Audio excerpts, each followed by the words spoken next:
Vale, pues vamos a seguir con la siguiente sesión del curso, con la que cerramos como la parte en la que estamos aquí en Escuela Espía, y después será como el cierre, que será una mesa redonda en la que van a participar Raider por Derecho, Sedoaki y el sindicato de inquilinas, pero no queríamos dejar una sesión como de cierre un poco de cuáles son las alternativas y cómo se afronta el conflicto en las plataformas digitales, ¿no? Entonces, en este caso estaremos Nuria Soto, que es, que tengo aquí, que es portavoz de Radio por Derecho y socia fundadora de Mensaca, y además es investigadora productoral y participa en investigaciones sobre trabajo en plataformas, de las que estuvimos hablando ayer, por cierto, con Claudio Milano.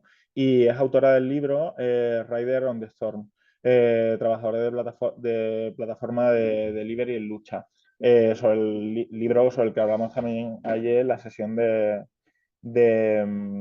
la laboratoria. Y la otra persona que va a presentar soy yo mismo, Francisco Fernández Trujillo, que soy investigador del GECU y ahora actualmente soy profesor sustituto en la UNED. Y nada, estudio sobre cuestiones que tienen que ver con el conflicto laboral y la precariedad, y especialmente como todas las transformaciones que se están dando en el ámbito de las plataformas digitales. Vale, pues voy a empezar yo contando un poco, comparto pantalla.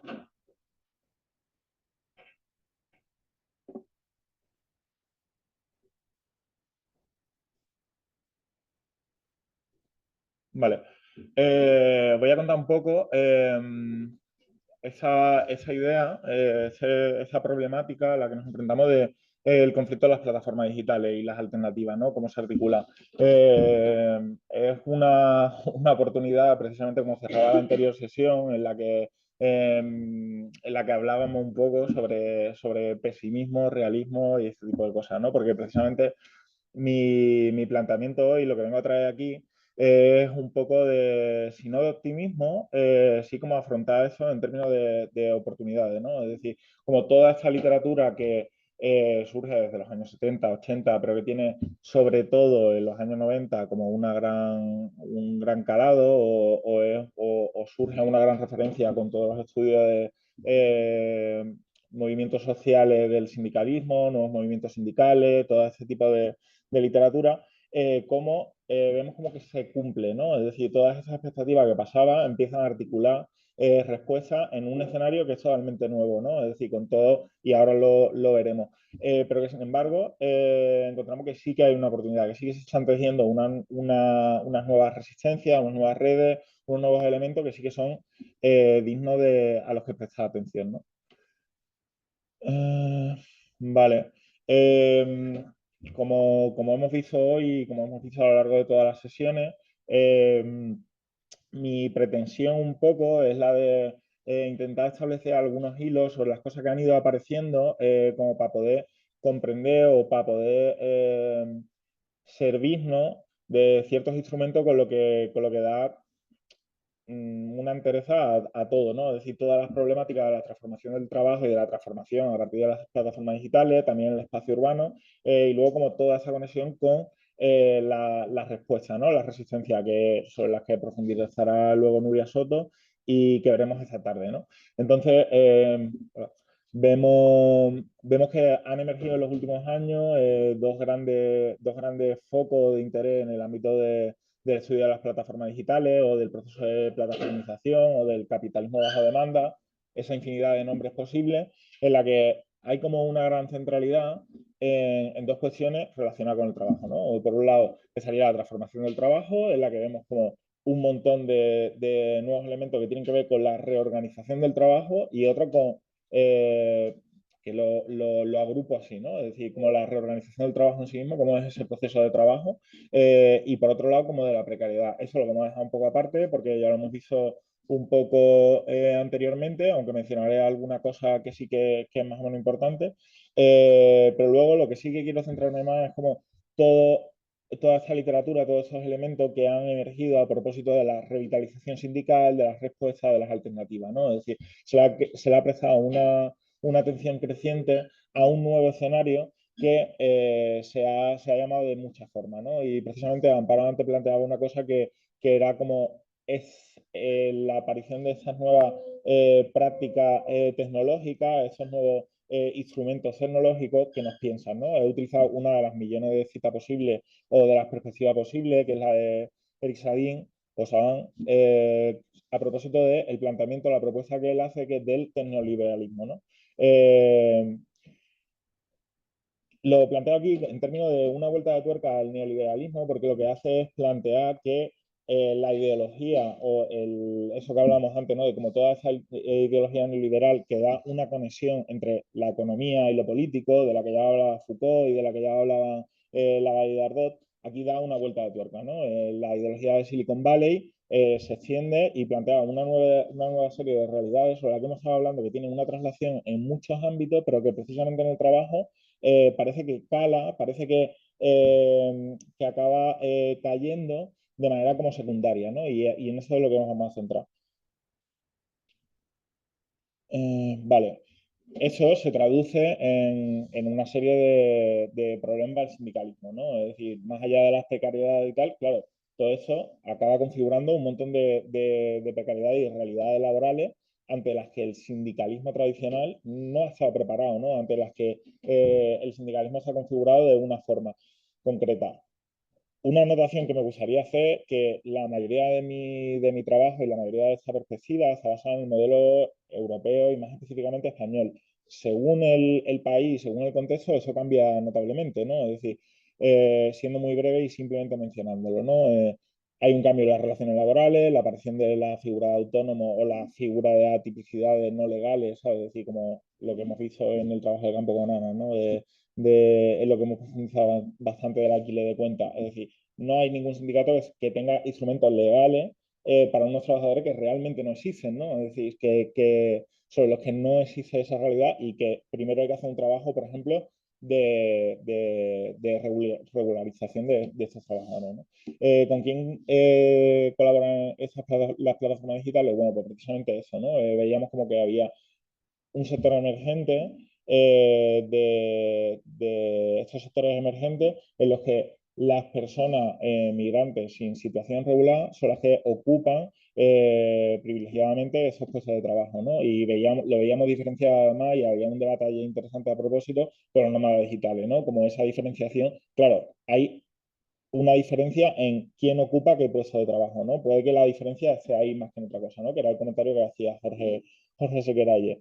Luego vemos la temporalidad, que yo creo que es uno de los principales elementos, la condición transitoria sobre la que ya hemos hablado hoy, la dificultad para establecer compromiso, que esa dificultad para establecer compromiso, que es si espera, está muy poco tiempo, que yo creo que es una cosa de debate precisamente, ¿no? Si espera estar poco tiempo en un puesto de trabajo y aspira a tener una salida laboral y unas mejores condiciones laborales, va a ser difícil que te comprometa, bajo esa lógica del compromiso y de la actividad sindical y de la movilización, que te comprometa a pues bueno, poner en riesgo o tu situación legal o una multa o perder el trabajo o lo que sea, ¿no? Como única vía de ingreso. Luego la zona gris del estatuto salarial, que tiene mucho que ver con esto de las relaciones laborales y la tipicidad. Competencia e individualidad, sobre lo que ya hemos hablado, esas subjetividades, y luego las vigilancias y las prácticas represivas, ¿no? Que sobre también que hemos hablado ya, y yo creo que tiene como un debate bastante profundo sobre cuáles son las técnicas de control, ¿no? Es decir, que son externas, internas y toman mucha forma, ¿no? Entonces, bueno, pues traía un poco aquí, ponía esa cita de Gorz que yo creo que siempre es útil y fundamental como para pensar en todo lo que tiene que ver con trabajo y su transformación, pero que fundamentalmente lo que yo me quería preguntar y lo que vengo a traer hoy es cómo, desde dónde mirar la falta de capacidad de los sindicatos ante estas nuevas realidades, ¿no? O si, de hecho, si lo tenemos que llamar como falta de capacidad de los sindicatos, ¿no? O son las plataformas las que han desamoldado, o bueno, las empresas o el nuevo capitalismo, llamémoslo como queramos, ¿no?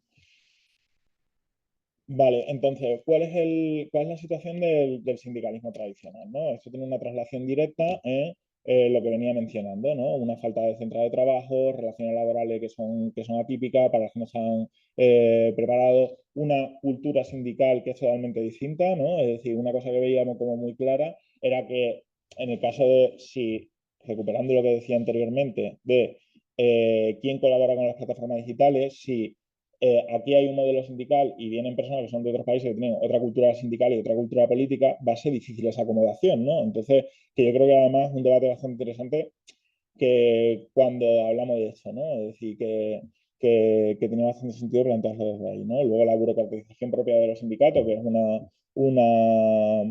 una discusión tradicional, sobre la que vemos que no es una crítica vacía, ¿no? Es decir, desde un planteamiento como más o menos ideológico, de hay un proceso de burocratización de los sindicatos, tal. No, no nos referimos a eso. En realidad, lo que estamos planteando aquí es que hay una falta de acomodación a las nuevas realidades laborales, ¿no? Que es lo que vemos constantemente y lo que hemos visto en el trabajo de campo, ¿no? Y luego la reticencia ideológica. La reticencia ideológica, que es como basarse en las relaciones salariales como único objeto de la atención del sindicalismo, ¿no? Y que son otras cosas a las que, bueno, pues a lo mejor no, ¿no? Entonces, tenemos que plantearnos esa cuestión.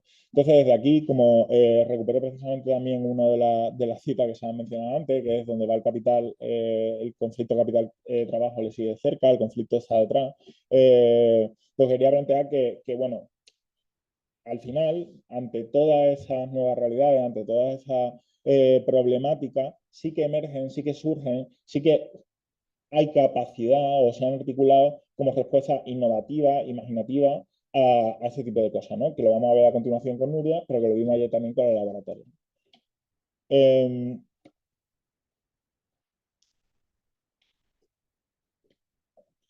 ¿En qué se ha basado esa articulación de respuesta, de estrategia y de conflicto, ¿no?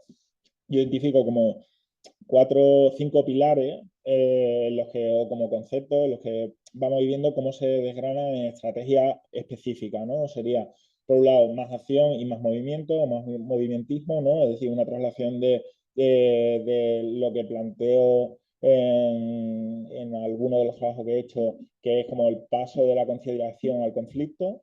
Emerge un montón de formas como mucho más conflictuales y que no están normalmente mediadas como por las formas tradicionales de conciliación. Luego una dimensión global, que yo creo que es evidente, ¿no? Como esta traslación de si son empresas como absolutamente globales e internacionales, las respuestas deben de ser globales e internacionales. Una adaptación tecnológica, que es como el calado progresivo de las prácticas sindicales y de resistencia de nuevas tecnologías. Estuvimos hablando el otro día de Julia Nueno sobre como lo que plantea, ¿no? De empezar a hackear los sistemas de, bueno, en Airbnb ya se ha hecho, ¿no? Es decir, ¿cómo se llama? Es Airbnb. Bueno, pues todo este tipo de cosas de cómo hackeamos o cómo retomamos estas tecnologías, ¿no? Luego la horizontalidad y la renovación organizativa, eso simplemente una anotación que era algo que, bueno, en principio es de estas cosas que te va encontrando de qué profundidad y qué importancia ha tenido en todas esas nuevas formas de respuesta dentro de los marcos de la precariedad, ¿no? De la resistencia en el marco de la precariedad. Lo veía en las que están plataformizadas, pero también las que no, ¿sabes? Es decir, hay como una articulación con mucho más horizontal y mucho más de renovación organizativa en esos términos. Ayer nos planteaban desde la lógica del biosindicalismo una cosa que a mí me parecía como súper interesante, que es como tenemos que ser todas cuidadas, queremos ser todas cuidadas, que era como la reivindicación de partida, pero eso, claro, la segunda parte era lo que es potente, ¿no? Empezar a ser todos cuidadores, como esa lógica de la horizontalidad está ahí presente de alguna forma. Y luego la solidaridad, ¿no? Que eso se acaba trasladando, como veremos, en redes, en solidaridad interpersonales, en muchas cosas, ¿no? Entonces, ¿es el fin del sindicalismo? Pues mi hipótesis, mi planteamiento y lo que vengo viendo es que no, en realidad. Lo que vemos es que en absoluto, ¿no? Vemos que esa caricatura de burócrata y sindicalista, como toda esa ideología de lo anticuado que están como las relaciones laborales, lo anticuado que está como pertenecer a una organización tradicional y tal, ese discurso está muy presente y está más presente que nunca, pero sin embargo sí que hay como una voluntad y una pretensión de utilizar recursos que tienen un carácter nítidamente sindical, aunque sean readaptados, aunque sean renovando las organizaciones sindicales, aunque sean renovando y refundiendo las organizaciones sindicales tradicionales. Y de hecho en los últimos meses y en los últimos años estamos viendo cómo los sindicatos empiezan a tener como nuevos comportamientos que en realidad no habían tenido desde hace muchos años, ¿no? ¿Qué es lo que vemos con eso, ¿no? Dentro de la ruptura con las lógicas del trabajo tradicional, si el trabajo tradicional se ha recompuesto, si tiene nuevas formas, si toma nuevos elementos, lo que nos encontramos es que hay nuevas estructuras también organizativas, ¿no? Y aquí como que simplemente las enumeraba, ¿no? Desde el sindicalismo tradicional que, precisamente como decía, toma nuevas formas, toma nuevos tonos, toma nuevos discursos, que es una cosa que yo creo que es como fundamental. Desde como a modo de anécdota, cuando yo empecé la tesis, que mi tesis trata sobre las plataformas de reparto de comida y cómo las estrategias de resistencia que se han llevado a cabo, cuando entrevistaba y cuando charlaba con gente de los sindicatos o que me contaba su relación con los sindicatos, algunos de los grandes sindicatos habían dicho cosas del tipo cercana de no, nosotros no tenemos nada que ver con esta nueva realidad porque eso no va a ninguna parte y es una cosa que tiene poco recorrido y que en realidad son trabajadores autónomos y por lo tanto el sindicato no. Claro, eso ha cambiado paradigmáticamente, ¿sabes? Es decir, la atención que están prestando los grandes sindicatos a la transformación del trabajo es fundamental. Mejor, peor, no lo catalogo de ninguna forma, pero lo que sí que es evidente que hay un cambio fundamental en cómo se presta atención a esta cuestión, ¿no? Luego surgen colectivos y movimientos que yo he llamado precario y que en mi investigación llamaba movimientos precarios de resistencia, que toman una nueva serie de características sobre las que ya he hablado y no es el tema de hoy, pero un montón de colectivos que pueden ser o de personas que trabajan en el sector y en la que se movilizan, o de militantes que toman la rienda del conflicto del trabajo, ¿no? Recuperan, no sé, aquí en Madrid lo hemos visto perdón. En Valleca hay uno de esos colectivos laborales, en Carabanchel está Adela, que es bastante conocido, los sindicatos de Barri en Barcelona también como que lo han hecho, no sé, en Pamplona hay uno de los más potentes, se ha recompuesto y tal, pero bueno. Luego también surge una nueva serie de formas que demuestran la necesidad de articular nuevas realidades, con lo que nos estuvieron contando ayer en la laboratoria, ¿no? Esa idea del biosindicalismo, como el sindicalismo de los cuidados, el sindicalismo de la vida, como lo llaman ellas. Luego el surgimiento de asociaciones, es decir, como que yo creo que también es fundamental mirar a que en realidad hay como una necesidad de articular nuevas respuestas, de articular nuevas formas de organizarse y que eso pueden tomar la forma que sean, ¿sabes? Es decir, pueden ser más positivas o pueden ir más encaminadas a lo que nosotros entendemos como positivo y puede que no, ¿sabes? Puede que acaben calando esos discursos neoliberales a través de asociaciones profesionales, pero al fin y al cabo es con esta transformación de la lógica tradicional del trabajo surgen nuevas estructuras, ¿no? Luego, redes de apoyo informales, que es algo que nos hemos ido encontrando a lo largo del tiempo, de cómo, ya sea desde el cuidado, ya sea desde establecer como truquillos, bueno, la tesis de Víctor también es como se ha visto, ¿no? Cómo se ponen de acuerdo a través de los grupos de WhatsApp, como todas esas redes informales que son elementos fundamentales en dos sentidos, ¿no? Uno, para la propia organización del trabajo, que de manera secundaria, de hecho, favorece y beneficia a las empresas, pero por otra, que favorece también como al bienestar y al desarrollar el trabajo, ¿no? En el caso de los radios, contaba ayer la anécdota de los típicos grupos esos, donde hay controles policiales, qué tipo de controles policiales son, ¿no? Como todo ese tipo de cosas. Y luego experiencia colaborativa, ¿no? Lo que llamo como experiencia más colaborativa, que luego tratará, creo que en algo más de detalle Nuria, pero desde cooperativas, nace un montón de cooperativas y de nuevas formas de trabajar en un mismo sector, pero también talleres, ¿no? En centros sociales, en la Ingobernables había un taller que era como al que iban riders, que eran más o menos cercanos a riders por derecho, pero eran todo tipo de riders, ¿no? A currar con las bici y hay un acercamiento a esos espacios precisamente. Vale. Eh,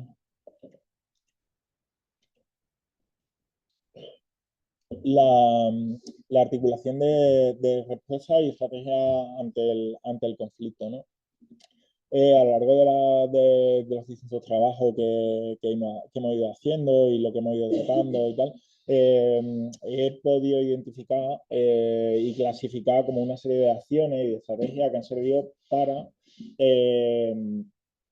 eh, para recuperar o como para retomar esa fuerza, esa revitalización sindical, ¿no? La primera sería la de tejido de redes, que acciones de tejido de redes que tienen que ver con el establecimiento. Yo considero que además una de las más importantes porque es de las que tienen un recorrido más a largo plazo, es decir, no es una experiencia circunstancial de tenemos una necesidad de mejora y por lo tanto creamos un colectivo, una asociación, un lo que sea para mejorarlo, sino que hay una red latente de organizaciones que siempre están vivas y están funcionando en ese sentido, ¿no?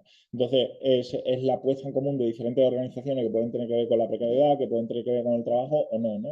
Por ejemplo, el movimiento antirracista suele estar presente en ese tipo de redes, ¿no? En el caso de Madrid, con el sindicato de Mantero. Como el sindicato de Mantero y el sindicato de hostelería, la experiencia esa pequeña que hubo aquí, se ponían en común con Ryder por derecho y hacían una caja de resistencia, ¿no? Y eso como que tenía una duración bastante extendida y con colaboraciones más o menos permanentes, ¿no? Y también pueden ser más evidentes, ¿no? Entre Ryder por derecho y la Geli, o entre eh, bueno, luego, la presión político-institucional, que yo creo que es fundamental, porque es la que vemos como más palpable, ¿no? Es decir, eso se ha traducido en una presión fundamental, tanto en la de Rider, pero también como luego lo veremos, la ratificación del convenio 189, lo vemos como en los convenios, en la presión del gobierno hacia ese tipo de empresas, en las negociaciones a gran escala, y eso. Luego, las acciones en el campo jurídico, que es la puesta de denuncia en SMAC, eh, la denuncia de esas empresas por sus irregularidades, que es con lo que nace ese tipo de iniciativa muchas veces, ¿no? Es decir, un caso circunstancial, por eso son tan importantes muchas veces las asesorías laborales, ¿no? Porque dan pie a que la traslación de un pequeño caso empiece a organizar a un montón de personas en un campo en un ámbito que es relativamente novedoso, ¿no? Es decir, el trabajo en la industria no necesita de ese tipo de acciones en una asesoría laboral de un colectivo de la periferia, pero ese tipo de realidades laborales sí, ¿sabes? Es decir, como toda esa realidad, lo que contaban ayer, ¿no? O el caso de Adela o lo que hacen aquí en el observatorio en Traficantes de Sueños, ¿no? Son asesorías laborales que sirven para organizar a largo plazo a las personas, ¿no?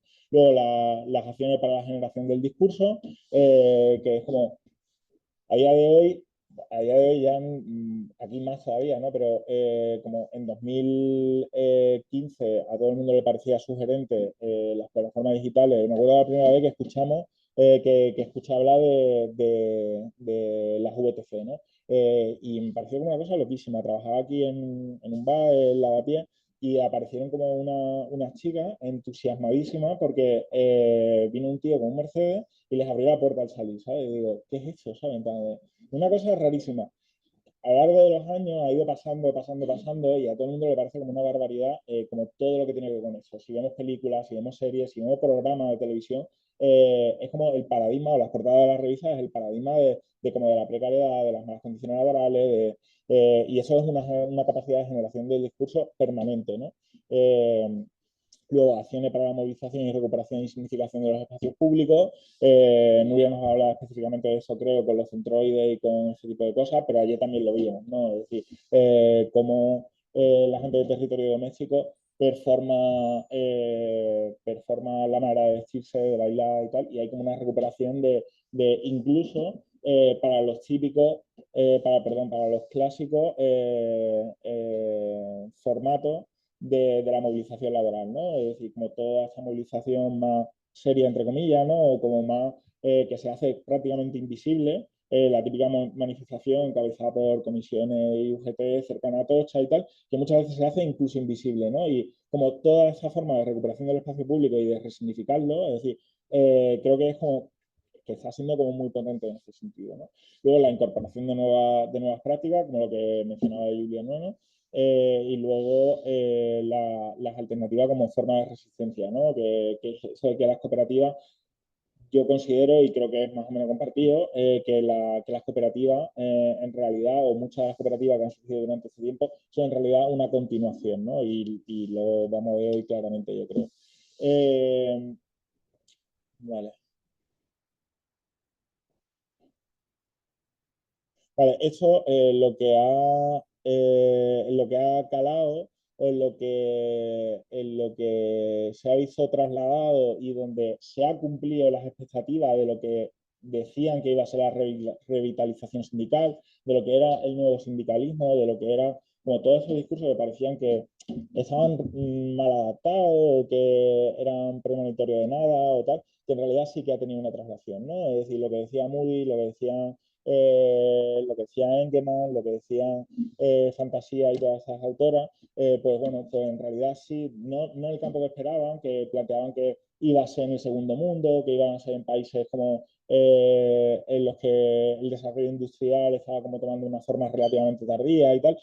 No, luego lo que ha pasado es que sí que ha tenido una traslación en en la aparición de las plataformas digitales, la plataformización del trabajo y del espacio urbano, ¿no?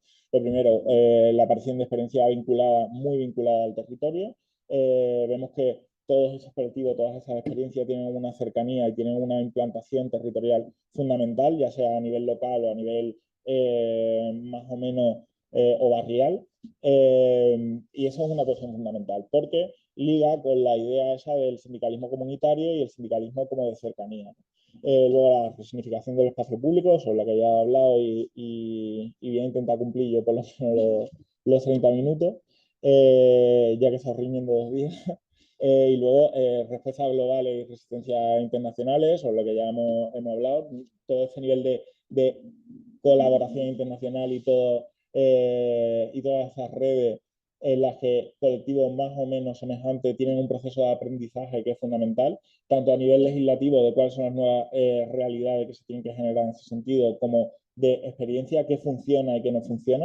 La reincorporación de los sectores vulnerables y de quienes se encontraban en los márgenes del mercado laboral, que ese ha sido uno de los grandes retos del sindicalismo tradicional, ¿no? Es decir, como toda la literatura que surge y desde los propios sindicatos, ¿no? De qué hacemos con quien no tiene, claro, casualmente, quien está en los márgenes del mercado laboral, por una parte ha sido parado y parada de larga duración, que se han reintegrado muchas veces en el mercado laboral a través de plataformas como las de las VTC o como con el trabajo doméstico y de los cuidados, pero también quien no tiene documentación y tiene que acudir a esa plataforma como primera experiencia laboral en el mercado nacional, ¿no? Entonces, ¿cómo se reincorpora, ¿no? Al conflicto? Luego, una readaptación del sindicalismo tradicional, lo vemos claramente. Yo creo que hay como una readaptación de los discursos, una readaptación organizativa, una voluntad de generar nuevos espacios dentro de los sindicatos que tengan, que se adapten. Algunas veces funcionan, otras no, pero ya es un cambio de paradigma realmente. Y luego nuevos escenarios organizativos, ¿no? Como todas estas redes que ponen en conexión y que crean como esos nuevos espacios de confederación, de coordinación, de lucha más o menos compartida, aquí hay una nueva emergencia de una nueva realidad, ¿no?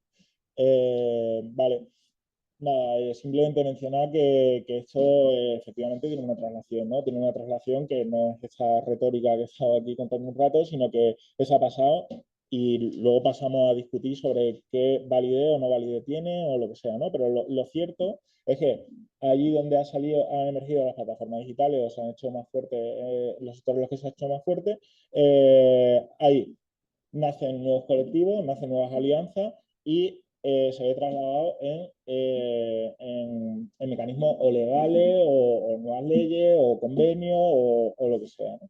Y,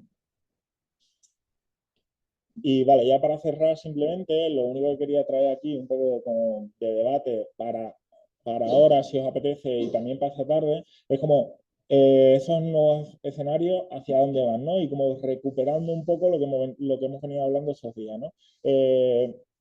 Había una idea que me parecía más o menos sugerente, que era como de la España silenciosa, de la que hablaba Rajoy, ¿no? La gente que no se moviliza, como todo ese tipo de cosas, pasamos al trabajo silenciado, ¿no? A la España, entre comillas, silenciada. ¿Quién está silenciado? Es decir, no es una voluntad de, no, no, es que la gente de bien no se queja o no se manifiesta y tal, como decían en el 15M, porque no les hace falta, sino porque en muchas ocasiones no se puede, ¿no? Entonces, creo que es una de las primeras cuestiones a las que tenemos que prestar atención, ¿no? ¿Quién no se mueve porque no puede?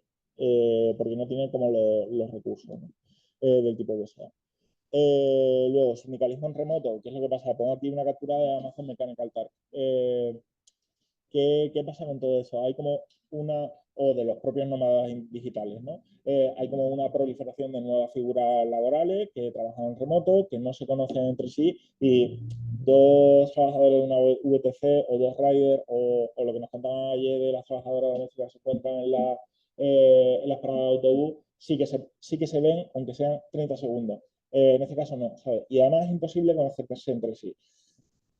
¿Cómo articulamos eso? ¿Cómo lo pensamos? Luego, los márgenes del mercado laboral. De nuevo, esto tiene mucho que ver con otro sector plataformizado.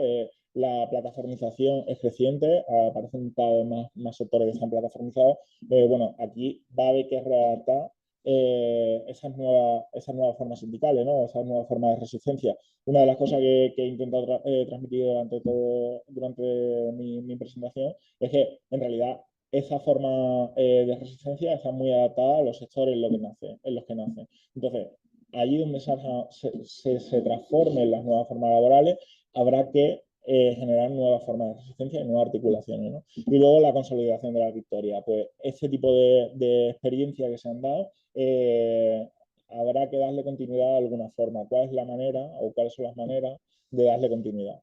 Y no, muchísimas gracias.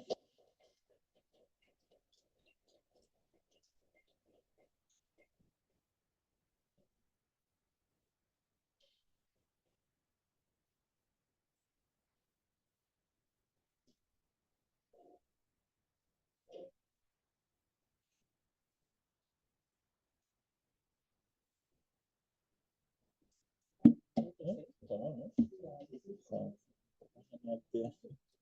Por una vez. Yo ya sabes. A ver.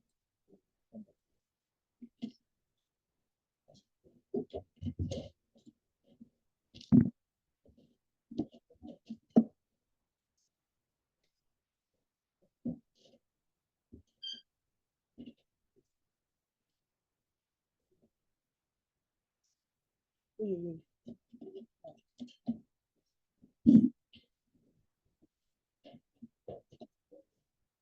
Bueno, gracias Curro y gracias por la invitación de estar aquí. Curro ha hecho un súper marco en el cual me voy a inserir un poco con mi presentación. Voy a tratar un poco de explicar también desde mi experiencia, un poco a nivel cronológico, cómo se han ido produciendo, bueno, cómo se ha ido produciendo un poco la organización en el sector y la relación que esto pueda tener también un poco con el contexto que ha ido acompañando los hechos, ¿no? Bueno, un poco así en general, más o menos 2015 llegan las plataformas, 2017 empieza el conflicto a nivel estatal, había empezado antes, un año antes en el Reino Unido y creo que después en Italia y en el caso de España, del Estado, en el 2017. Luego hay todo un tema de sindicalización, judicialización y la expansión y las plataformas más como las conocemos actualmente, ¿no? Bueno, primero de todo, explicar un poco el contexto inicial de cuando yo empecé a trabajar en el 2016 en Deliveroo, el falso autónomo, como ahora. Algo importante que eran los centroides, tú cuando terminabas un pedido siempre tenías que volver a un centro de zona. que podía ser, bueno, que eran plazas, de hecho, ¿vale? Acababa de llegar la plataforma y por tanto había muchas horas de baja demanda y algo importante también, un mínimo garantizado por hora, independientemente de los pedidos que hicieras. Canales de comunicación interna creados por la propia empresa, eran canales de Telegram donde nos metían a todos en un mismo grupo, así también se ahorraban un poco el tema de soporte porque entre todos nos íbamos respondiendo algunas dudas y eso nos ayudaba también a conocer a distintos trabajadores de otros centroides según el barrio. Yo estaba en el centro, en Ciutat Bella. Una primera corriente discursiva, un poco distinta a la que conocemos actualmente, que era mucho la de si eres estudiante y buscas un extra y además te gusta la bicicleta, pues qué mejor que lo pases un poco bien y encima te pagamos. Perfil concreto de trabajador, también en el Reino Unido o en Italia hubo una primera corriente, un primer perfil de trabajador, mayormente local, una minoría migrante y dentro de esta minoría una mayoría con estudios. Había un límite de las 8 horas, no podías aplicar más de 8 horas y el sistema de reputación que al inicio no era visible, lo deducías y que poco después empezó a ser visible, que sería esta puntuación de la cual sabes algunas de las causas por las cuales te baja, pero evidentemente no las sabes todas, ¿no? Pero algunas podrían ser una mala puntuación del cliente, que vayas lento, etcétera, ¿no?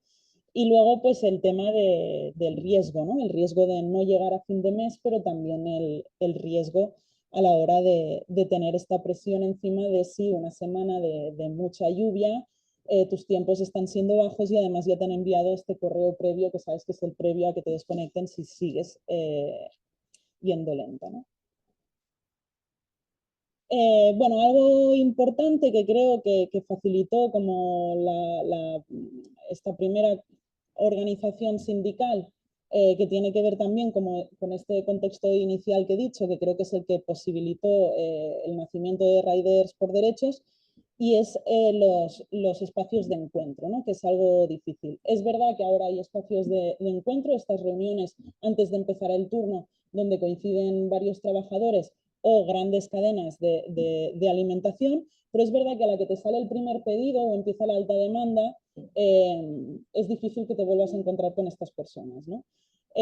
Esto choca con este inicio de baja demanda en que podías hacer un turno entero en que no te saltaba ningún pedido y esto de tener que volver siempre, ¿no? Que ibas construyendo pues estos vínculos que te permiten pues un poco no solo esta organización sino también llegar más allá, ¿no?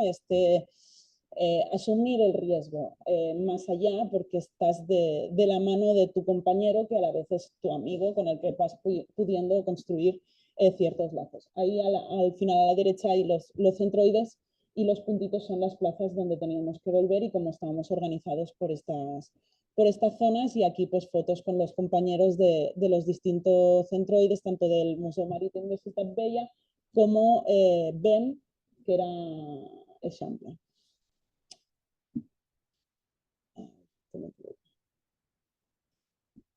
En todo eso hay como un punto de inflexión que es de donde nace también Riders por Derechos y que ocurre de igual forma también en el Reino Unido o en Italia un poco antes, que es la introducción o la imposición de un nuevo sistema de remuneración, ¿no?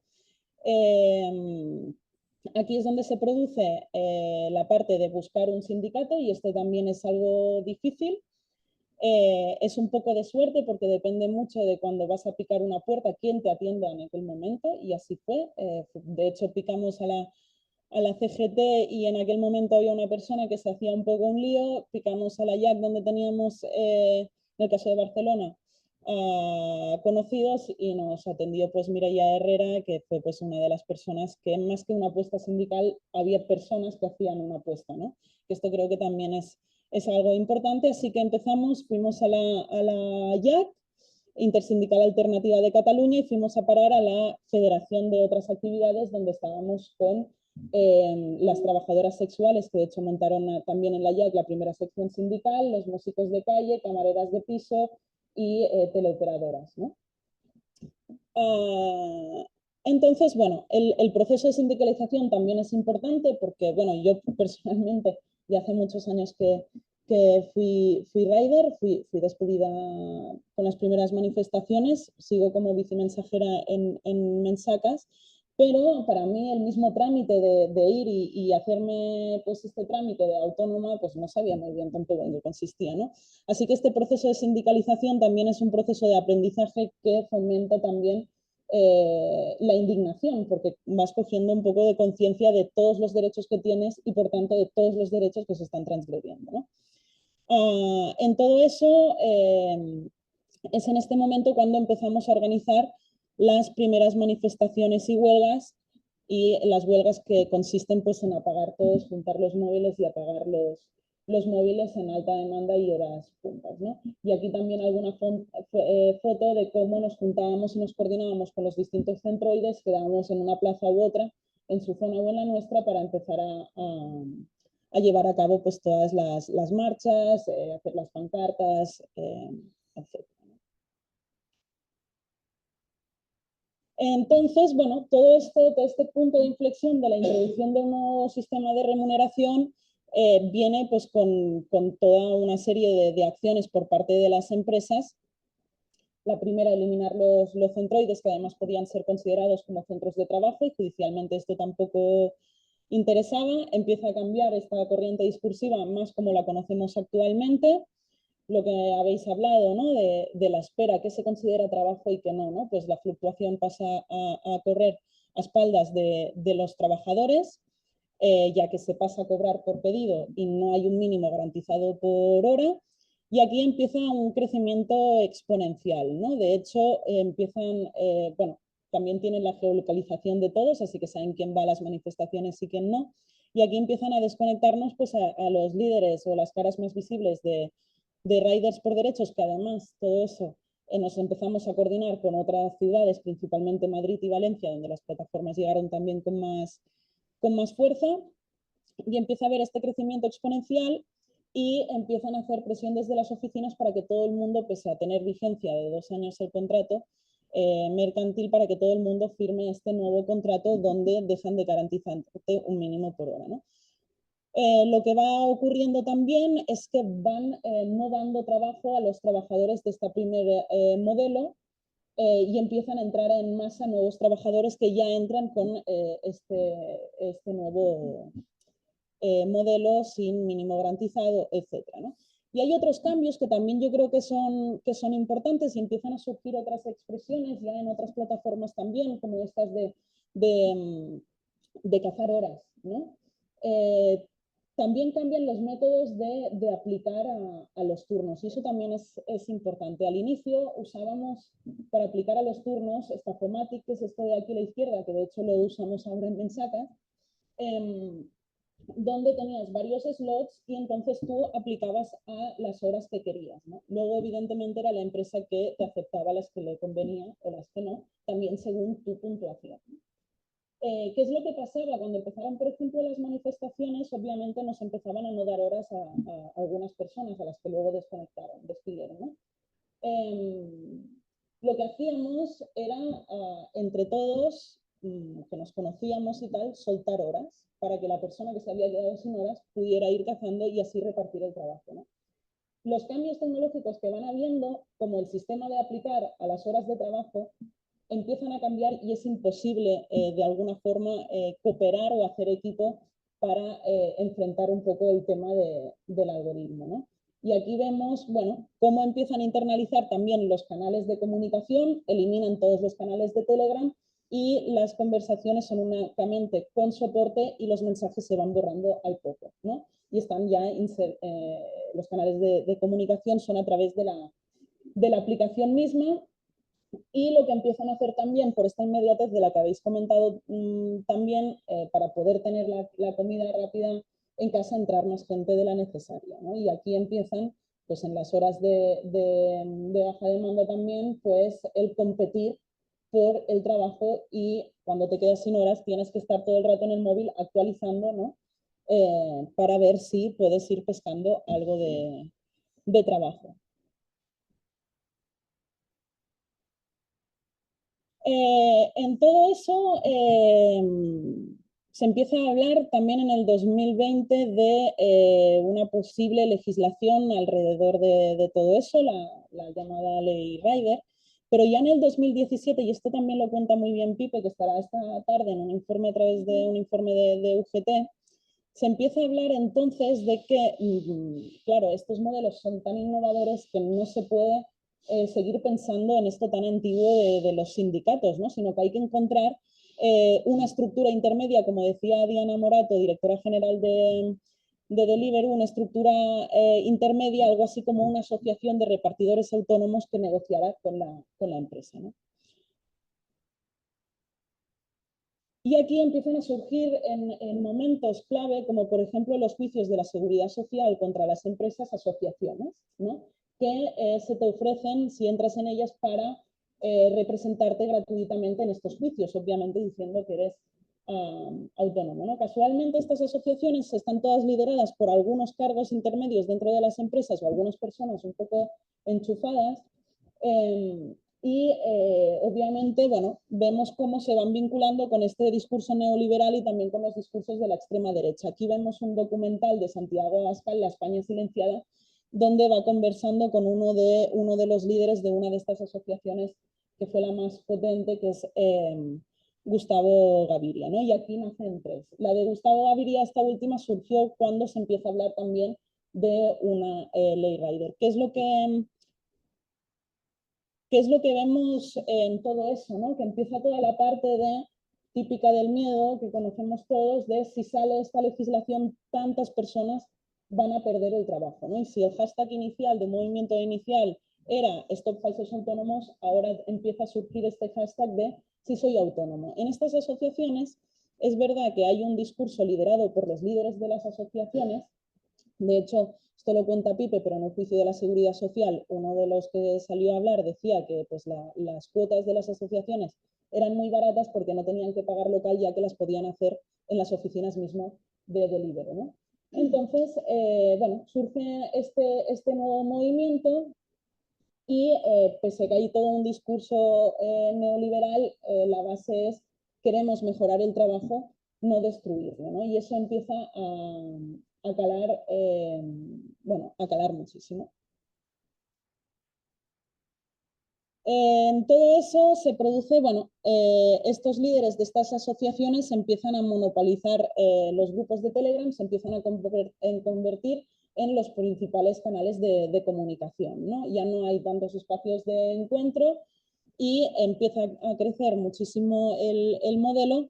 Y aquí vemos cómo se empieza a demonizar constantemente a los sindicatos y al Estado, y los posibles cambios o las nuevas formas de precarización nunca son culpa de la propia empresa, sino de los sindicatos. Vemos aquí Jordi Mateo de APRA, nos quieren precarizar y entonces solicitar que nos afiliemos a su sindicato, ¿no?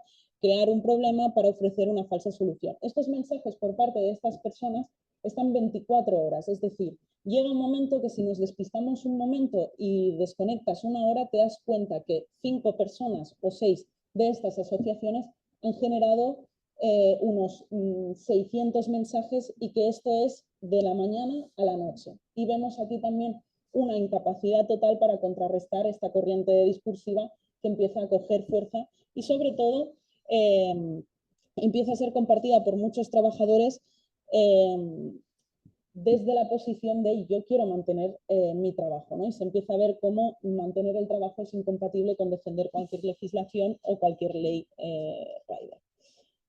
Hay una parte importante y que mencionaré luego, pero todo eso también lleva a una parte de acoso fuerte, especialmente a mí como mujer y a un compañero como gay, donde en estos grupos también se empieza a compartir constantemente información personal nuestra, amenazas, etc. Y hay una parte importante también, y es que el canal de comunicación es Telegram, donde los grupos puedes añadir más personas, pero donde también puedes estar anónimo, donde no se vea tu número de teléfono, ¿no? Y eso incentiva todavía más toda esta parte de acoso donde empezamos a ser los culpables de la pérdida de cientos de puestos de trabajo, ¿no? Bueno, aquí algunos ejemplos donde nos ponían, bueno, especialmente a mí en distintos grupos, también de WhatsApp, donde habían los líderes de cada asociación amarilla, donde me iban diciendo pues cualquier cosa de mi físico, de mis acciones, de absolutamente todo. Yo salía y me volvían a poner stickers, etcétera, ¿no? Stickers también de Franco, de Vox, etcétera, ¿no? Distintos perfiles de estos grupos también me abrían por personal día tras día y también recibía bastantes llamadas de números anónimos día tras día.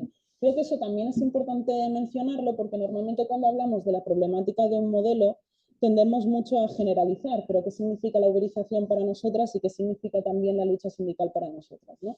Pues significa también eso. Y también estar horas y horas, por ejemplo, en la calle sin poder ir al baño, como contaba Cruzcaya Hidalgo, significa para nosotras muchas veces cistitis, o cómo nos trata a nosotras el algoritmo cuando, por ejemplo, tenemos una jornada reproductiva más no considerada o reconocida como trabajo, más luego toda nuestra jornada, ¿no? Es decir, que repartimos, pero también vivimos cuidando a los que reparten. ¿Qué pasa si estamos menstruando o qué pasa entonces cuando esto repercute en nuestros tiempos o en nuestra cantidad de horas y cómo eso tiene un efecto o cómo eso lo interpreta el algoritmo, ¿no? Creo que es algo también importante de mencionar. Y en todo eso, y ya pronto voy pasando a la parte de alternativas, pero creo que en todo eso hay también una parte muy importante. Cuando empezamos los procesos judiciales se tarda unos 3 años en que se resuelva. Cada vez llega la empresa y le falta una prueba, ¿no? ¿En qué se convierte en eso? Pues en dilaciones judiciales. Y volvemos a hablar de la capacidad de esperar, ¿no? Esta parte del tiempo. Termina siendo un privilegio al final tener esta capacidad de esperar y se termina convirtiendo en este modelo un privilegio tener la capacidad militar. Hay toda la parte que ha mencionado también Curro de la cultura sindical, el perfil del trabajador, cuando ni siquiera tienes unos derechos que defender, porque los derechos muchas veces no se mastican, pero sí puedes trabajar de lunes a domingo y cubrir por encima del salario mínimo o enviar dinero a tu país, pero también si te desconectan, tienes tú la capacidad de ponerte en movidas judiciales donde vas a tardar 3 años en que se reconozca tu sección sindical, en donde vas a tardar 3 años en que se te reconozca como trabajador y por tanto hayas cotizado o puedas tener acceso al paro, etcétera, ¿no? Se termina convirtiendo todo eso en un perfil, pero además en todo eso se da la legitimidad a estas nuevas formas de organización incentivadas por la empresa, que son las asociaciones que sí son legitimadas por la empresa para interactuar, ¿no? Entonces sale mucho más a cuenta al final, en vez de ir a un sindicato, ir a una asociación, negociar con el líder de la asociación que hable con la empresa y te reactiven la cuenta, cosa que pueden hacer a menudo, ¿no? O te sale más a cuenta ir a una asociación y que te garanticen más pedidos o que estés más cubierto al no estar desconectado que no ir justamente a un sindicato a emprender todo este camino que se termina convirtiendo, por desgracia, en un privilegio, ¿no? Y cómo te penetra el miedo según también pues, tu situación y tu perfil como trabajador. Obviamente no nos atraviesa a todos el miedo de la misma forma. Así que estos serían también, yo creo, todo este contexto que hemos estado contando, pero los retos del nuevo sindicalismo, y hemos ido viendo como los trabajadores, como estos grupos de las asociaciones, si tenían unas 1000 y pico de personas, ahora pasada la ley Rider, estos grupos están muertos y prácticamente no hay una interacción y el número de trabajadores ahora es de unos 300. Y vemos cómo los trabajadores vuelven a acudir quizá a los sindicatos, que es donde pueden encontrar soluciones, pero vuelven a acudir sobre todo en situaciones de desesperación porque les han desactivado la cuenta, pero no hay una capacidad de militancia o de lucha alrededor de ella, ¿no? Así que bueno, he hablado un poco no he hablado mucho, lo he mencionado por encima, pero el tema del espacio privado, también como mujeres, la invisibilización del trabajo reproductivo, que significa, como he dicho, el espacio público también para nosotras, y todo este espacio virtual en cuanto a tema algorítmico, pero también en cuanto a tema de organización cuando al final estos canales de Telegram o las redes sociales se convierten pues, en una de las principales vías de organización, pues cómo actúa también eso y la capacidad de anonimización cuando eres mujer. Y entonces aquí, bueno, después de toda esta parte que he dicho muy por encima, pero que igual no he mencionado mucho también el tema de la ley Rider que finalmente salió y el efecto que haya podido tener, al final todas las empresas siguen sin cumplir esta ley y uno de los grandes retos sigue siendo el acceso al algoritmo. También es importante decir que sigue habiendo mucho desconocimiento por parte de muchos trabajadores, porque la ley Rider va más allá de los riders, de que tienen una herramienta, sea más efectiva o no, que es la ley Rider, para poder acceder al algoritmo, pero también hay una falta de conocimiento de la relación que hay entre aquellos derechos que están siendo vulnerados y la gestión algorítmica, ¿no? Yo creo que esto también es uno de los grandes retos sindicales actualmente. Por ejemplo,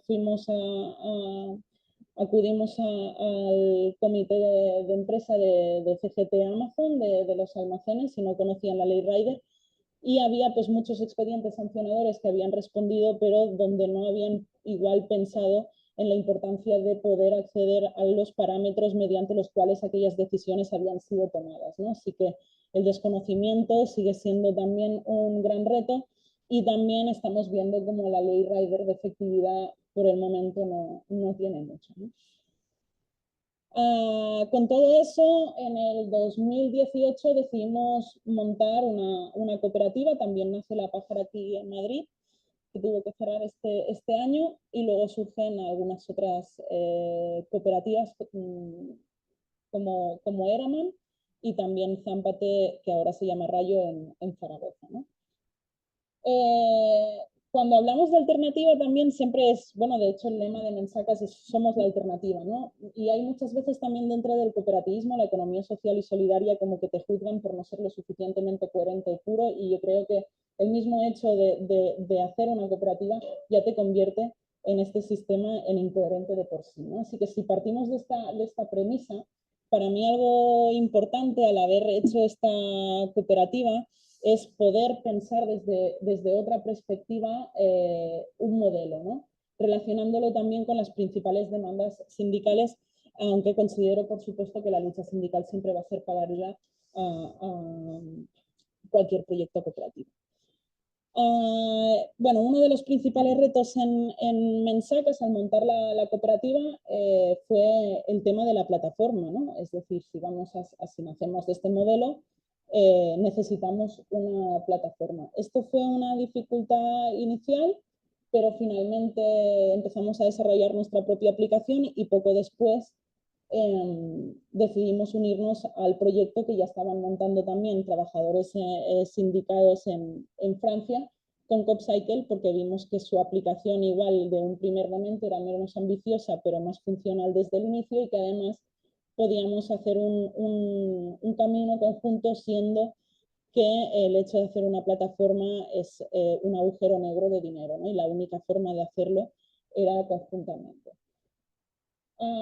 Siempre que hablamos de mensajes nos encontramos muchas veces que nos dicen que vayamos dentro, sobre todo en los ámbitos de la economía social y solidaria, a explicar pues este proyecto ideal, ¿no? Que parece pues mágico, y nos enfrentamos constantemente a una idealización total, ¿no? Hay siempre como una balanza en la que intentamos conseguir el equilibrio, que es, por un lado, qué es lo que hacemos y por el otro, cómo lo hacemos, ¿no? Muchas veces no podemos ser tan puros como quisiéramos en qué hacemos, pero sin cómo lo hacemos, ¿no? Es decir, que en una cadena de que ya de por sí nos pura, al menos nosotras hacemos con ciertos derechos laborales y a través de la sostenibilidad o la ciclologística, pues parte de ese conjunto, ¿no? Obviamente tenemos límites también en lo que hacemos y realmente nuestros clientes principales están también dentro de la economía social y solidaria. Pero bueno, para mí la parte más importante, y voy terminando ya, es cómo vehiculamos la logística, ¿no? Es decir, vale, queremos una plataforma, pero ¿desde dónde partimos y cómo pensamos esta tecnología? En el tema de la economía de plataforma hablamos de un sector donde hay muchísima rotación y la tecnología también está pensada para esta rotación o para este modelo, ¿no? Me acuerdo que fui a La Rioja y había un profesor catedrático en informática de años atrás, en inteligencia artificial, y él una de las cosas que decía es que antes la inteligencia artificial también se concebía desde aquello que nosotros no podíamos hacer, ¿no? Y ahora se empieza a concebir muchísimo desde lo que ya podemos hacer. En este sentido, pues claro, uno de los principales temas para mí y de la lucha sindical en el modelo de la uberización es todo el tema de la automatización de ciertos procesos, sobre todo en cuanto a la organización del trabajo se refiere, y uno de los principales retos también es pues la transparencia, ¿no? Pero si lo pensamos desde una perspectiva cooperativa, yo creo que uno de los puntos fuertes de Mensacas y de CopCycle es desde qué posición pensamos la tecnología y cuáles son las necesidades reales aquí cuando ya partimos de una transparencia total, ¿no? Y desde una estructura mucho más horizontal que no vertical. Por ejemplo, la asignación de la faena y la figura del dispatch, ¿no? La persona que se encarga de asignar las cosas. Esto es un día de trabajo en Mensacas y a la derecha pues toda la gente a la que tenemos rutas, ¿no? ¿Qué efecto tiene? Pues que haya una persona también que sepa que detrás del trabajo hay personas y no números, que sepa la compañera que igual un día tiene la regla, el compañero pues que igual tiene más capacidad de carga pero no tanta velocidad, el compañero que igual aquel día está cansado, o las virtudes también de cada uno a la hora de hacer las rutas, ¿no? Es decir, pensar también el servicio no desde la despersonalización y una tecnología que se adapte a un modelo totalmente rotativo y opaco, sino pensar el modelo desde la profesionalización y desde la transparencia y la no automatización de procesos dentro de lo que la organización del trabajo se refiere. Bueno, también qué significa CopCycle, al final como una alternativa al capitalismo de plataforma. Ahora mismo somos unas 50 cooperativas en todo el mundo que estamos usando la aplicación y cada desarrollo que hacemos, pues sabemos que si desde Mensacas conseguimos financiación para hacer cierto desarrollo, pues desde las compañeras de México esto también les va a llegar, por ejemplo, ¿no? Es también un lugar, una federación, al final no es solo una herramienta tecnológica, es una federación donde puedes compartir un montón de conocimiento. Y luego pues también hay la parte importante de la presencia de mujeres. Esto es una de las asambleas de CopCycle en un sector muy masculinizado y la relación también que hay con el desarrollo tecnológico, ¿no? Cada año, cada asamblea decidimos un poco la hoja de ruta de desarrollo tecnológico y un año me gustó algo que, por ejemplo, surgió una propuesta que nos ha llevado a cabo, pero que yo sigo pensando que es muy interesante por parte de Carmen, que es la chica que está a mi izquierda, de un botón rojo de alarma. Ella es de una cooperativa de México para las mujeres cuando están en el espacio público. Y fue una propuesta, por ejemplo, de desarrollo tecnológico que no tenía ningún tipo de relación a nivel económico, ¿no? Todas estas cosas que van sucediendo o los espacios que se crean donde podamos alzar la voz o hacer crítica también de la propia federación, creo que es muy valioso. Y esa fue también una propuesta a la foto era de hace 2 años, esta es de hace un año, de proponer un protocolo y manifiesto de género para la federación, puesto que había un compromiso en cuanto a la sostenibilidad y de derechos laborales, pero no en cuanto a temas de género, y es algo que cada cooperativa que se tenga que adherir tiene que tener en cuenta, y aquí estamos unas cuantas, bueno, principalmente aquí estamos las chicas de la cooperativa del País Vasco con las chicas de Cataluña, de la cooperativa de Barcelona. Y luego, bueno, esto es el local de Mensacas y todas las bicicletas, tiramos del delivery mucho más a la última milla, distribución urbana de mercaderías con muchas bicicletas de carga, hacemos distintos servicios. El centro de trabajo, el tener un centro de trabajo y como esto genera núcleos, como lo generamos en Deliveroo, ¿no? Sería nuestro nuevo centroide, lo que permite también en proyectos súper difíciles, donde un gran reto es el tema del salario, ¿no? Tenemos el salario mínimo y realmente esto es bastante duro, pero tenemos derecho a baja, derecho a vacaciones, un centro de trabajo y sobre todo pues un lugar seguro. También las mujeres y disidencias de género cobramos un 5% más, también como un acto simbólico ante la brecha salarial, pero también para poner de manifiesto qué significa la conducción o el espacio público o este trabajo para nosotras, ¿no? Y también es importante porque son proyectos muy difíciles de tirar adelante que muchas veces se sostienen por la resistencia de ciertas personas y no por una estructura realmente sólida, ¿no? Así que para poder ir hacia la estructura sólida son muy importantes estos vínculos que por un lado te pueden permitir en el lado sindical hacer manifestaciones o por el otro resistir en una alternativa tan digna pero difícil a la vez de tirar adelante. Y con esto ya estaría y aquí pues mensajes, una foto de mensajes.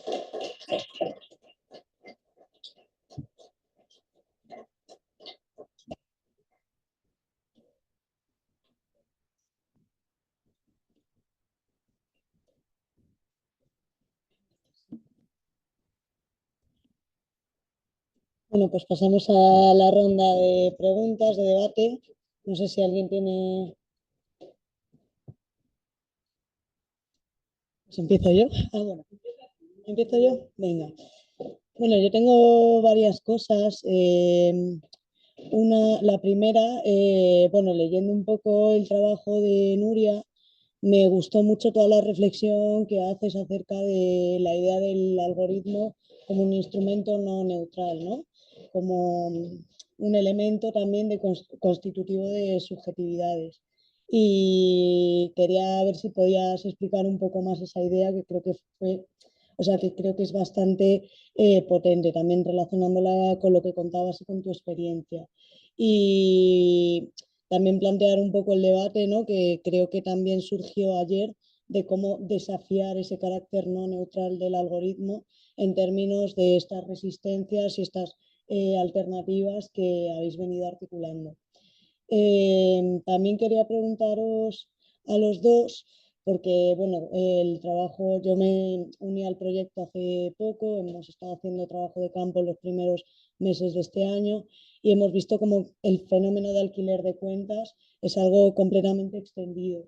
Y quería preguntaros cómo ha funcionado este tema longitudinalmente, que lleváis más tiempo trabajando con estos temas y viviendo experiencias directamente en el sector y bueno, cómo esas prácticas pues, han acompañado a los procesos de reestructuración del funcionamiento de estas plataformas y demás.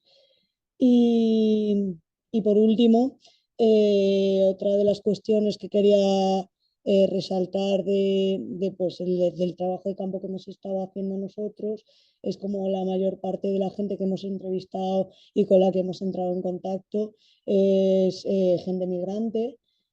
Mucha gente viene de América Latina, ha trabajado ya en plataformas de este tipo y quería preguntar pues cuál es el rol de las personas migrantes dentro de estos procesos de resistencia y también cuáles son los intercambios de trayectorias, pues yo qué sé, si ha habido trayectorias de organización en origen que han podido contribuir también y aportar a las luchas aquí, cuáles han sido esas estrategias de, de negociación y de articulación de luchas.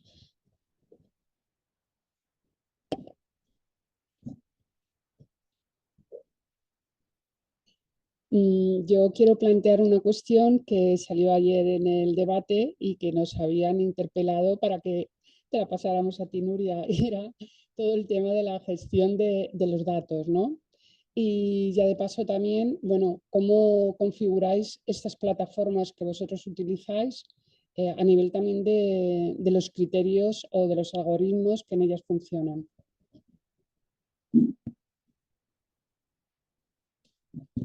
Bueno, no, más que una pregunta, bueno, una pregunta al final, pues como una reflexión, ¿no? Ya concurro en lo que habíamos trabajado, ¿no? Es muy interesante en esta actividad concreta, ¿no? La importancia, la dimensión dinámica o dialéctica, ¿no? A la hora de analizar la resistencia, ¿no? Porque es justamente en actividades donde a priori más difícil es la articulación colectiva, por esto que hablamos antes de la disponibilidad y encontrar de repente que sí es posible, ¿no? Entonces, la habilidad o la dificultad, ¿no? De trabajarla, de cabalgar, digamos, la contradicción dialéctica precisamente, ¿no? De cualquiera escuchando a la compañera puede decir que un rider que esté en globo y tal, eh, cómo es que no se asocia porque has visto que es posible, ¿no? El hacerlo, ¿no? Cuando estructuralmente es muy complicado, ¿no? Entonces, el contar, digamos, el éxito también es muy, escuchándote es muy interesante también contar las contradicciones, ¿no? Las contradicciones internas que yo, pues, estudios clásicos de cooperativismo, ¿no? Desde la transición, que tenían muchos problemas para, yo sé, decidir los salarios o partirse el trabajo, decir, pues, quién va a qué. O sea, es muy, muy importante contar eso, ¿no? Porque eso es lo que nos permite mantener una actitud comprensiva, tanto para el que está dentro e incluso tiene un discurso así como muy emprendedor y tal, que sabes que es un pobrecito que no se cree lo que está diciendo, como para que aquel que logra, ¿no? Salirse, entre comillas, ¿no? De- del lazo de las grandes empresas, pues también vive la contradicción, ¿no? Y bueno, y una pregunta al hilo de esto, me surge la cuestión de qué sector específico, qué tipo de encargos tenéis. ¿Competís con las plataformas de redes tradicionales o tenéis clientes?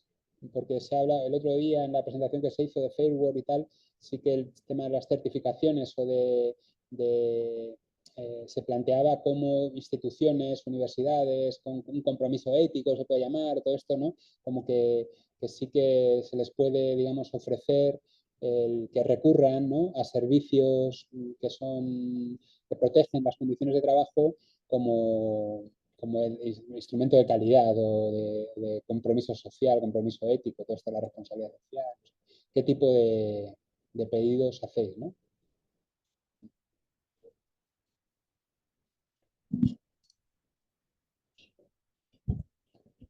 Vale, muchas gracias a los dos. Creo que hay una idea tuya, Curro, que has planteado, que no, seguramente no hay nada original. Me parece que es como una de las claves, con todo esto que tiene que ver de la movilización y de los problemas estructurales que encontramos en estos sectores de cara a la movilización. Y es esta idea de la idea del compromiso con la continuidad en el trabajo, como condición de posibilidad. Es decir, por ejemplo, yo lo que he visto en los trabajadores de Uber es gente mayor que ya no tiene salida. Es game over. Esto es lo que tengo. Entonces, ahí ya sí que no nos queda más que decir, hay que organizarse, hay que mejorar las condiciones. Y es el problema, por ejemplo, de otros sectores quizá más juveniles, si me permitís, o más con visión de tránsito, que es el sector del rider estándar. Y bueno, ya sabes que te admiro mogollón, Nuri, y que me encanta oírte ya varias veces, pero voy a hurgar un poco, mejor. Yo creo que hay un problema con esta idea a ver, antes lo hablamos, esta idea de la inmediatez. Uber o Globo, todas estas funcionan porque es muy inmediato. Yo muy rápido pulso el botón y tengo a un tío, una tía aquí que me ha traído una hamburguesa caliente. Y si no está caliente, además me puedo quejar. Pero creo que hay un problema con el planteamiento. No es un problema en términos éticos ni en términos, pero es un problema en términos de escala. Es decir, de alguna manera es imposible un crecimiento grande de estos sistemas donde están muy personalizados. Es decir, por decirlo de otra manera, hay como una contradicción entre la ética a la hora de distribuir la carga de trabajo en la medida que hay una persona o unas personas detrás que son las que intervienen, las que toman las decisiones, y esta idea de la inmediatez. Si queremos inmediatez, hay que automatizar mogollón de procesos y en ese proceso de automatización desaparecen todas las cuestiones de tipo éticas. Bueno, no necesariamente. Y también tiene que ver un poco con lo que decíamos otro día en Fairwork, en la presentación de Fairwork, hasta cierto punto, esta idea del algoritmo, incluso estos principios de la ley Ryder, darle la vuelta al algoritmo, no sé qué, creo que son formulaciones un tanto especulativas, más declarativas y voluntaristas que una verdadera forma de resolver el problema. Vale, y eso simplemente. Y gracias de nuevo.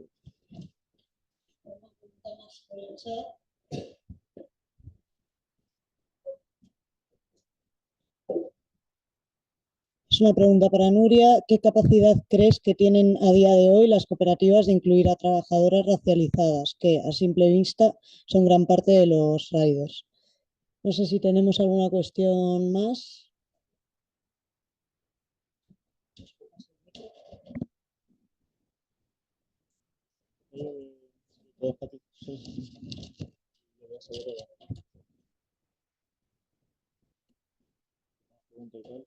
Nada, súper rápido. Sobre el alquiler de cuenta a lo largo del tiempo, yo creo que, no sé, por lo que he visto, tú podrás contarlo más en detalles de la experiencia y eso, pero a mí hay una cosa que creo como que es un poco ilustrativa. Lo primero, como por una parte del marco general, ¿no? Que yo creo que hay una cosa que hay que tener clara, que es como todos esos mecanismos de control de que no se den de alta a los trabajadores que tienen cuentas alquiladas falsas, tal. Ahí hay una contradicción, para las propias empresas, ¿no? Hay como un diálogo constante entre, vale, es un marrón en realidad, ¿sabes? Es decir, que una persona que está alquilando una cuenta y que está trabajando para ti, al final es un marrón. Pero, sin embargo, si le pasa algo, quiero decir. Pero, sin embargo, nos encontramos con una cosa, que es que, como se ha venido describiendo a lo largo de todas las sesiones de hoy, una de las grandes características de este tipo de plataformas son la inmediatez, son la disponibilidad, son los al momento, ¿no? Entonces, es necesario tener un montón de gente trabajando y que asimile esas condiciones de trabajo. Si se configura un mercado laboral en el quien trabaja o quien accede están en esas condiciones, las empresas ahí lo que tienen es una contradicción, ¿no? Entonces, nada, como anécdota sencillamente, me acuerdo cuando yo hice la tesis y empezaba con el campo, cuando conocí a alguien que podía tener una cuenta falsa, perdón, una cuenta alquilada, me llamaba mucho la atención como que tenía un nivel de secretismo y un ocultado y un no sé qué, que no es lo que nos hemos encontrado. O sea, en plan, no sé si te acuerdas de las primeras entrevistas que hicimos, que yo flipé, ¿sabes? Es decir, como que nos contó con todo detalle cómo funcionaba, a quién se alquilaba, qué cambio había hecho y qué quiere decir eso. Mi sensación es que hay como una implantación, una institucionalización de esta dinámica que es heavy, ¿sabes? En términos numéricos, no lo sé. Luego, lo de la relación de dialéctica, de avance y retroceso, yo creo que está claro y es como, yo creo que es una de las hipótesis que son compartidas que yo creo que es como la fundamental, ¿no? De hecho, yo considero que buena parte de la hipótesis central de mi investigación de tesis tiene que ver con eso, ¿no? Que es como, bueno, lo que has escrito y que es un poco evidente, ¿no? Y lo que ya he contado, que ante nuevas formas laborales surgen nuevas formas de resistencia. Es relativamente sencillo, pero ¿qué es lo que pasa? Es de avance y de retroceso. ¿Acaban aquí los impulsos de la plataformización, del capitalismo digital, del neoliberalismo? Lo hablamos antes con Amparo, ¿no? ¿Acaba aquí el neoliberalismo? ¿Sabes como el último estadio del neoliberalismo? ¿Es lo último que se le ha ocurrido a las plataformas digitales? Ojalá, pero no, ¿sabes? Es decir, en absoluto, ¿sabes? En absoluto. ¿Qué quiere decir eso? Bueno, pues que ese tipo de organizaciones, este tipo de movimientos tiene un carácter vivo y que esa es la capacidad de amoldarse, de amoldarse, que yo considero que es fundamental. Eh, y nada, efectivamente yo creo que una de las cosas que plantea Víctor, yo creo que es como central, que es como toda la cuestión de la temporalidad, ¿sabes? Es decir, que la ventaja muchas veces de ese tipo, y eso liga con la primera pregunta de las cuentas alquiladas y tal, que es que esa temporalidad, que esa y que no sea permanente, que sea un estado transitorio absolutamente, hace que sea difícil como esa adquisición de compromiso. Y además, sobre todo, lo que tú has contado perfectamente, ¿no? En plan, es un nivel de compromiso que es como demasiado largo, demasiado complejo y que te implica demasiado, ¿no? Y lo que sí que me interesaba mucho es como la pregunta que le has hecho a Nuria, pero me gustaría hacer como una aclaración que es como con el cambio de los algoritmos, bueno, en realidad no es una aclaración, es como recuperar el debate que teníamos el otro día, que es hacia dónde vamos, para qué lo queremos, yo de hecho lo planteaba así, ¿no? ¿Para qué lo queremos? ¿Hacia qué modelo, hacia qué tipo de modelo laboral vamos? ¿Hacia qué tipo de modelo productivo y reproductivo vamos, ¿no? Entonces, creo que es más como en términos de preguntárselo que en términos de tal. Vale, muchísimas gracias por Bueno, yo seguro que voy a responder cosas que igual no me habéis preguntado y me dejaré otras que me habéis preguntado. He ido haciendo un mix por aquí, me sale mal, seguro me dejo cosas, ¿no? Pero bueno, tiene un poco de relación también con el tema de temas económicos, personas migrantes y también cómo nos percibimos como trabajadores, que al final creo que tiene que ver en cómo es el tipo de trabajo en el que estamos, cómo entendemos lo que es el trabajo y cuál es el contexto que nos envuelve, ¿no? Y todo eso juntado en cómo nos atraviesa el algoritmo a cada uno, creo que de ahí surgen pues también las distintas subjetividades, ¿no? En todo eso, y lo he contado un poco también, en todo este proceso hemos visto cómo había dos corrientes discursivas principales que encuadraban cada una a muchos trabajadores que igual no coincidían al 100% con estos discursos. Y eso pasa también muchas veces a nivel sindical, ¿no? Es decir, hay un discurso que representa un montón de trabajadores que igual ni lo comparten, pero lo que les interesa ahí es tener cierta seguridad que a nivel sindical se puede conseguir, ¿no? Pues lo mismo con este discurso neoliberal de queremos ser nuestros propios jefes, ¿no? Al final terminas representando a muchísima gente que lo que quiere es una seguridad y, como hemos visto, la parte más práctica terminan dándosela o a corto plazo las asociaciones, sino los propios sindicatos, ¿no? Así que más que hablar de gente que al final pues coge discursos que en realidad están equivocados o no, que sería interpretarlo desde una posición de superioridad moral, creo que al final lo que hay que entender es estos aspectos prácticos y cómo se envuelven ellos mismos con el contexto de cada trabajador, especialmente con los trabajadores migrantes, ¿no? Y eso tiene que ver también cuando hablamos de la ley Rider. ¿Está bien, no está bien? Bueno, hay una parte, ¿no? Y es qué pasa con los trabajadores migrantes, que lo hemos estado mencionando aquí, y aquí ya vendría toda la parte de la ley de extranjería, etcétera, ¿no? De hecho, cuando fuimos al Ministerio de Trabajo, algo que íbamos era pues con el tema de regularización ya, ¿no? Que creíamos que tenía que ir de la mano cualquier tipo de legislación con toda esta parte. Obviamente, como has dicho, Víctor, pues sí, la ley Rider, todo este tema que has dicho, estoy de acuerdo. Creo que una parte efectiva en cuanto al tema de transparencia algorítmica hubiera sido algo que se propuso durante la mesa de diálogo de la ley Rider, que era el registro de las plataformas en cuanto a los algoritmos, y creo que esta sería la única forma, ¿no? Incluso antes de que puedan empezar la actividad. Luego me habéis comentado con un tema de datos. En el caso de CopCycle no almacenamos datos, es un gran tema este también, teniendo en cuenta también que los datos todos son sesgados y son la gasolina de los algoritmos.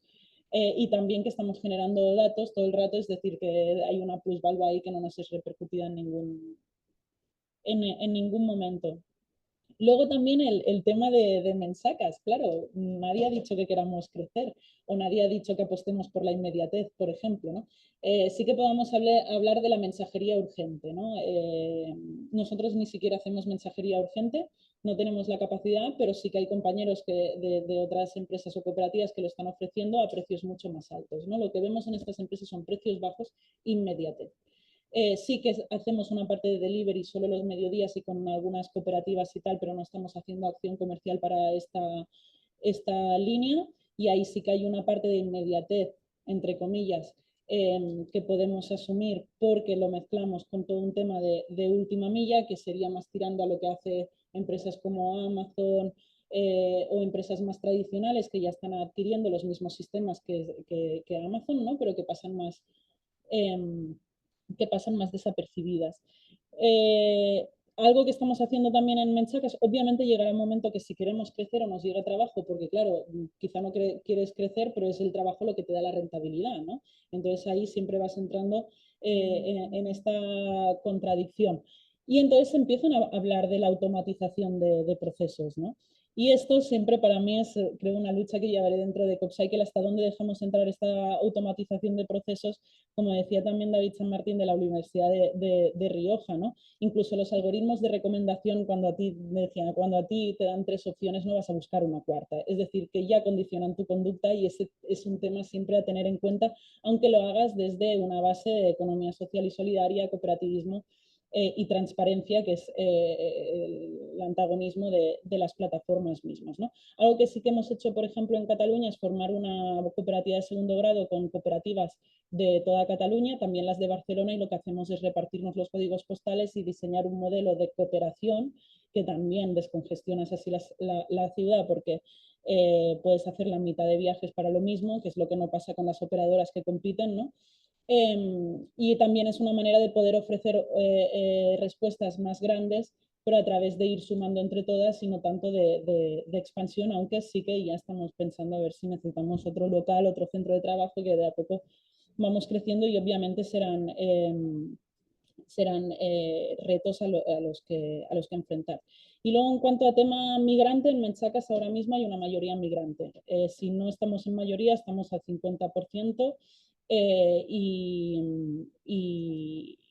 eso, y esto es algo que sí que no hay una mayoría de mujeres y es siempre un reto más difícil, pero bueno, en cualquier caso muchas personas venimos de las plataformas y también muchas de las personas migrantes que hay en Menchacas vienen de estos modelos y también de cuentas alquiladas y de distintas realidades que se han ido comentando aquí.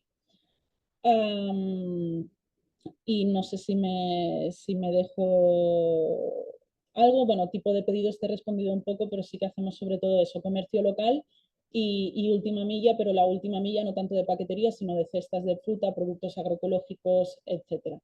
Y el delivery pues es una parte muy pequeña en la que no estamos apostando mucho, la verdad, y solo de mediodías. Que al final la uberización está llegando con fuerza, sobre todo a la distribución urbana de mercaderías, que es el 40% más de la contaminación en nuestras ciudades. Así que es un tema, yo creo, importante que ir abordando desde el cooperativismo también.